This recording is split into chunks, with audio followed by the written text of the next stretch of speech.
хуурамч цахим шуудангаас хэрхэн сэргийлэх вэ? Та өмнө нь магадгүй өөрийн харилцдаг банк болон бусад байгууллагаас хувийн мэдээлэлээ баталгаажуулах эсвэл анхаарал татах үйс цахим шуудан хүлээн авч байсан баг. Хуурамч цахим шуудан нь жинхэнэ мэд харагдах боловч таны хувийн мэдээллийг авах зорилгоор илгээгдсэн байдаг. Үүнийг олон улсад фишинг гэж нэрлэдэг ба та бүхэн дараах хуурамч цахим шуудангийн талаар мэдлэг мэдээлэлтэй байж урьдчилан сэргийлэх боломжтой. Фишинг гэж юу вэ? Бид цахим банк, онлайн худалдаа болон олон нийтийн сүлжээг өдөр тутмын амьдралдаа ашигладаг. Таны хувийн мэдээлэл болох банкны дансны дугаар, цахим банкны нэвтрэх нэр, нууц үг, картын дугаар, пин код гэх мэт мэдээллийг авах зорилгоор гэмт этгээдүүд хуурамч холбоос, эсвэл хавсралт агуулсан цахим шуудан, эсвэл олон нийтийн сүлжээгээр анхаарал татах үйс гарчигтай мэдээллийг түгээдэг.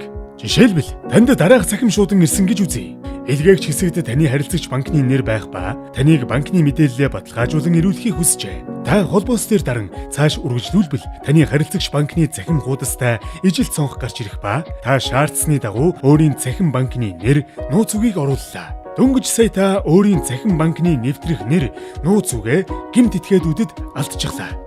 Энэ тохиолдолд гэмт этгээдүүд таны үйлчлүүлдэг банкны нэрийг ашиглан дуурайлган хийсэн цахим хуудас руу хөтлөн таны дансны мэдээллийг авчээ. Хуурамч цахим шуудан таних хэд хэдэн арга бий. Цахим шуудангийн гарчиг болон агуулга нь анхаарал татах үйс байдаг. Цахим шуудан сайдар харвал үсгийн болон найруулгын алдаатай байдаг ба ямар нэг байдлаар таныг холбоос дээр даруулахаар яаруулсан эсвэл шаардсан байдаг. Ихэнх гэмт этгээдүүд цахим шуудан олон хүмүүст зэрэг илгээдэг учраас ерөнхийдөө хандсан байдаг. Гэмт этгээдүүд таны харилцдаг банкны нэрийг барин таныг хууран мэхлэхийн тулд тухайн банктай адил лого, цахим шуудангийн загвар, хаяг байршлын мэдээлэл зэргийг ашигласан байдгийг санаарай.